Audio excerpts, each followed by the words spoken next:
कांग्रेस देश के मतदाताओं को गुमराह करने से बाज नहीं आ रही। कांग्रेस का फॉर्मूला साफ है कि मुसलमानों को डराते रहो, उनको भय दिखाओ, उनको वोट बैंक के कन्वर्ट करो और वोट बैंक को मजबूत करो। कांग्रेस के एक भी नेता ने आज तक कभी नहीं कहा कि हमारे मुस्लिम भाई बहनों में कितनी जातियां होती हैं। मुस्लिम जातियों की बात आते ही कांग्रेस के नेता पर मुंह पर ताला लगाकर बैठ जाते हैं। लेकिन जब भी हिंदू समाज की बात आती है तो कांग्रेस उनकी चर्चा जाति से ही शुरू करती है। कांग्रेस की नीति है हिंदुओं की एक जाति को दूसरी जाति से लड़ाओ। कांग्रेस जानती है कि जितना हिंदू बटेगा उतना ही उसका फायदा होगा। कांग्रेस किसी भी तरीके से हिंदू समाज में आग लगाए रखना चाहती है ताकि वो उस पर राजनीतिक रोटियां सेकती रहें। भारत में जहां भी चुनाव होते हैं वहां कांग्रेस यही फॉर्मूला लागू करती है। अपना वोट बैंक पक्का करने के लिए कांग्रेस समाज में जहर घोलने के हर हथकंडे अपना रही है। कांग्रेस पूरी तरह से सांप्रदायिक और जातिवाद का चुनाव लड़ती रहती है। हिंदू समाज को तोड़कर उसे अपनी जीत का फॉर्मूला बनाना, यही कांग्रेस की राजनीति का आधार है। कांग्रेस भारत के सर्वजन हिताय, सर्वजन सुखाय की भावना का दमन कर रही है, सनातन परंपरा का दमन कर रही है। जिस कांग्रेस ने इतने वर्षों तक देश पर राज किया, वो सत्ता में वापसी के लिए इतनी बेचैन है कि हर रोज नफरत की राजनीति कर रही है। कांग्रेस की पुरानी पीढ़ी के नेता भी बेबस है, असहाय है कि उनकी इस पार्टी की क्या स्थिति हो गई है। कांग्रेस की ये स्थिति होने वाली है। कांग्रेस नफरत फैलाने की सबसे बड़ी फैक्ट्री बनने वाली है। ये गांधी जी ने आजादी के बाद ही समझ लिया था।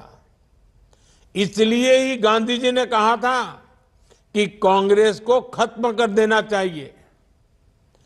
कांग्रेस खुद खत्म नहीं हुई, लेकिन आज देश को खत्म करने पर तुली हुई है। इसलिए हमें सावधान रहना है, सतर्क रहना है। साथियों, मेरा पक्का विश्वास है समाज को तोड़ने की आज जो कोशिश हो रही है, ऐसी हर साजिश को महाराष्ट्र के लोग नाकाम करके रहेंगे।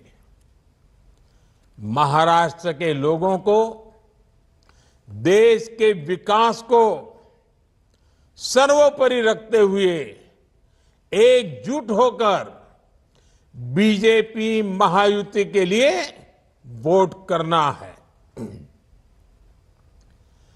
हरियाणा तर भाजपा जिंकली, आता महाराष्ट्रात यापेक्षा मोठा विजय मिलवायचा आहे। साथियों, पिछले 10 वर्ष में हमने देश के विकास के लिए आधुनिक इंफ्रा बनाने का एक महायज्ञ शुरू किया है। आज हम सिर्फ बिल्डिंग नहीं बना रहे हैं, हम एक स्वस्थ और समृद्ध महाराष्ट्र की नींव रख रहे हैं। एक साथ 10 नए सरकारी मेडिकल कॉलेजों की शुरुआत, ये केवल 10 नए संस्थानों को तैयार करना नहीं है, ये लाखों लोगों के जीवन को बेहतर बनाने का महायज्ञ है। ठाणे, अंबरनाथ, मुंबई, नासिक, झालना, बुल्ढाना, हिंगोली, वाशिम, अमरावती, भंडारा और गढ़चिरौली, ये मेडिकल कॉलेज इन सभी जिलों में और आसपास के क्षेत्रों में लाखों परिवारों की सेवा का केंद्र बनेंगे। इनके चलते महाराष्ट्र में 900 मेडिकल सीटें बढ़ रही हैं। अब महाराष्ट्र में मेडिकल सीटों की संख्या लगभग 6000 हो जाएगी। इस बार लाल किले से देश ने संकल्प लिया है कि मिडिल क्लास में मेडिकल लाइन में 75,000 नई सीटें जोड़ी जाएगी। आज का ये आयोजन इसी दिशा में भी बड़ा कदम है।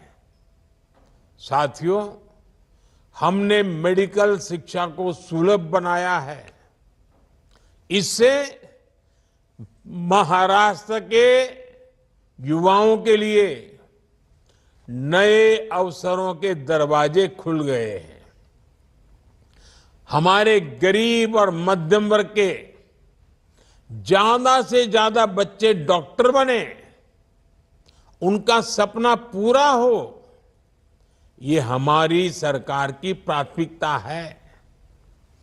एक समय में इस तरह की पढ़ाई के लिए मातृभाषा में किताबें ना होना भी बड़ी चुनौती थी। हमने महाराष्ट्र के युवाओं के हितों को ध्यान में रखते हुए ये भेदभाव भी खत्म किया है। अब महाराष्ट्र के युवा मराठी भाषा में मेडिकल की पढ़ाई कर पाएंगे। मराठी भाषा में पढ़कर वो डॉक्टर बनने का सपना पूरा करेंगे। साथियों, जीवन को आसान बनाने का हमारा प्रयास गरीबी के खिलाफ लड़ाई का बहुत बड़ा माध्यम है।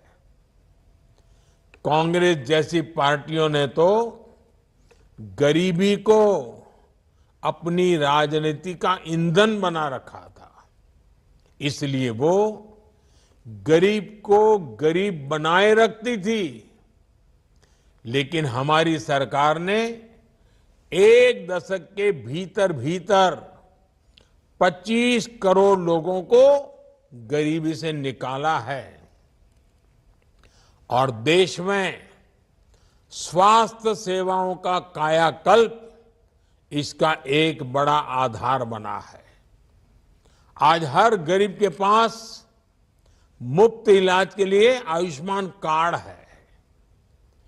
अब सभी देशवासियों में जो भी 70 के ऊपर के हैं, अब 70 साल की उम्र के बुजुर्गों को भी मुफ्त इलाज मिल रहा है। जन औषधि केंद्रों पर बेहद कम कीमत पर जरूरी दवाइयां मिल रही है। हार्ट मरीजों के लिए स्टेंट 80-85% तक सस्ते किए गए हैं। हमने कैंसर के इलाज के लिए जरूरी दवाइयों के लिए उसके दाम भी कम किए हैं।